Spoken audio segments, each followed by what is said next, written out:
अस्सलामुअलैकुम वरहमतुल्लाहि वबरकातुह।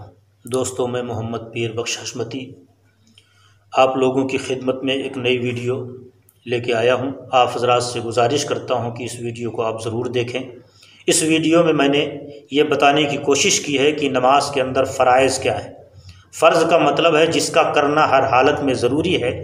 अगर उनमें से कोई एक चीज़ भी छूट जाए तो ऐसी सूरत में नमाज नहीं होगी, उस नमाज को दोहराना पड़ता है। उनको कहते हैं फ़राइज़ नमाज, यानी नमाज के फ़र्ज़ जो बहुत ज़रूरी हैं। वो कितनी है तो दोस्तों, वो 6 चीज़ें हैं। कितनी चीज़ें हैं मैं ये आपको इंशाल्लाह आज की इस क्लिप में बताने वाला हूँ। मैं गुजारिश करूँगा कि अगर वाकई में आप ये सीखना चाहते हैं, जानना चाहते हैं कि नमाज में फ़राइज़ क्या क्या हैं, तो मैं आपसे गुजारिश करूँगा कि आप जो है इसको अच्छी तरीके से पूरे ध्यान के साथ, पूरे जहन के साथ जहन को हाजिर करके सुने। इंशाल्लाह उम्मीद है कि आप हज़रात को ये ज़रूर मालूम हो जाएगा। तो दोस्तों, मैं बताना चाहता हूँ कि नमाज में जो फ़राइज़ हैं वो 6 चीज़ें। नंबर 1 है तकबीर तहरीमा। उलमाए किराम ने जो बताया है तो नंबर 1 पे है तकबीर तहरीमा, यानी पहली मरतबा नियत करके जो अल्लाह अकबर कहते हैं, ये नमाज में फ़र्ज़ का दर्जा दिया गया। इसके बगैर नमाज शुरू नहीं होती है, तो तकबीर तहरीमा। और नंबर 2 पर है क़याम, यानी कि खड़े होकर के नमाज़ पढ़ना, कि बग़ैर किसी मजबूरी के कोई इंसान अगर बैठ के नमाज़ पढ़े तो उसकी नमाज नहीं हो सकती है, बल्कि उसको नमाज अपनी दोहरानी पड़ेगी। हाँ, अगर कोई माजूर है, कोई मजबूर है जो खड़ा नहीं हो सकता है, तो ऐसा शख्स अगर बैठ के नमाज़ पढ़े तो उसकी नमाज हो जाएगी। हाँ, जो खड़े होने की ताकत रखता है वो बैठ के नमाज़ पढ़ेगा तो उसकी नमाज नहीं हो सकती है।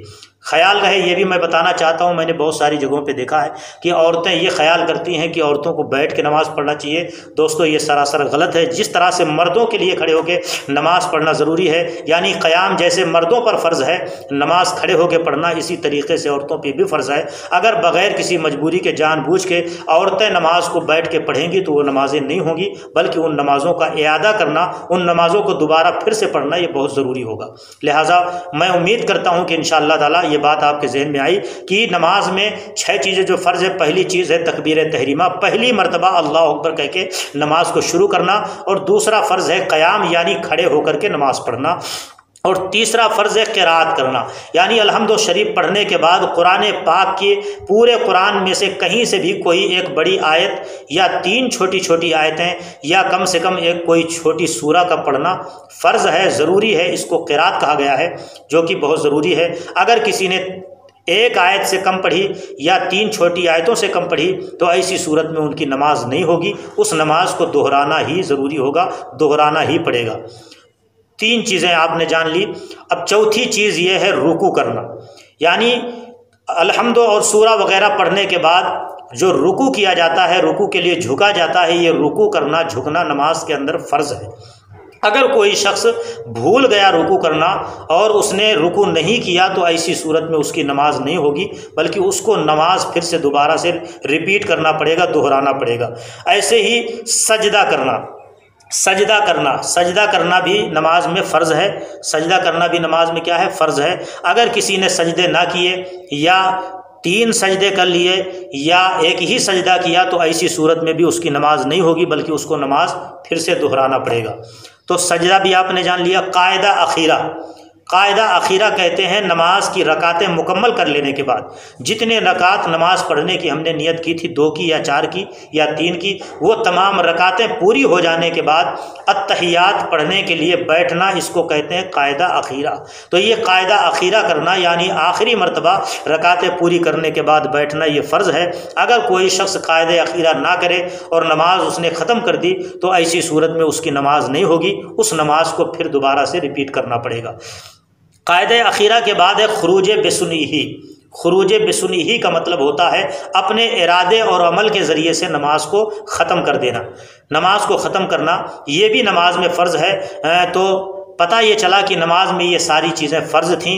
नंबर 1 पे कुछ उलमाए किराम ने तकबीर तहरीमा को भी इसमें शामिल किया, कुछ उलमाए किराम ने सिर्फ तकबीर तहरीमा को शराइत नमाज में रखा। तो अगर तकबीर तहरीमा को ना शुमार किया जाए तो 6 चीज़ें बनती हैं। नंबर 1 क़याम, नंबर 2 क़िराअत, रुकू, सजदा, कायदे अखीरा, खुरूज बेसुनी ही। तो ये 6 चीज़ें दोस्तों नमाज में फ़र्ज़ हैं, इन्हें फ़राइज़ नमाज कहते हैं। अगर इन 6 चीज़ों में से कोई एक चीज़ भी नमाज में भूल से भी अगर छूट गया, जानबूझ के छोड़ दिया, तो नमाज होने का कोई सवाल ही पैदा नहीं होता। अगर भूल से भी इनमें से कोई एक चीज़ छूट गई है तो ऐसी सूरत में नमाज नहीं होगी। सजदे सहू करने के बाद भी नमाज नहीं होगी, उस नमाज को दोबारा से फिर से नए सिरे से पढ़ना पड़ेगा। तो उम्मीद करता हूँ कि इंशाअल्लाह ताला आपको इस क्लिप के ज़रिए से ये ज़रूर मालूम हो गया होगा कि नमाज के अंदर फ़राइज़ नमाज क्या क्या हैं। जो चीज़ें नमाज में ज़रूरी हैं, जिन्हें फ़राइज़ नमाज कहा गया है, नमाज के फ़राइज़ कहा गया है, वो क्या क्या हैं, आपने इस क्लिप में ज़रूर जान लिया होगा। अल्लाह ताला की बारगाह में दुआ है, परवरदिगार आलम हम तमामी मुसलमानों को इल्म दीन सीखने और अपने बच्चों को भी इल्म दीन के ज़ेवर से माला माल रखने की तौफ़ीक़ अता फरमाए। आप हज़रात से गुजारिश करूंगा कि अगर वीडियो आपको पसंद आई हो तो आप इस वीडियो को लाइक करें, कमेंट करें, दोस्तों में भी शेयर करें, और अगर पहली मर्तबा हमारी इस वीडियो को देख रहे हैं तो हमारे चैनल को भी सब्सक्राइब करें, ताकि हर आने वाली वीडियो का नोटिफिकेशन आपके मोबाइल में सबसे पहले आ सके।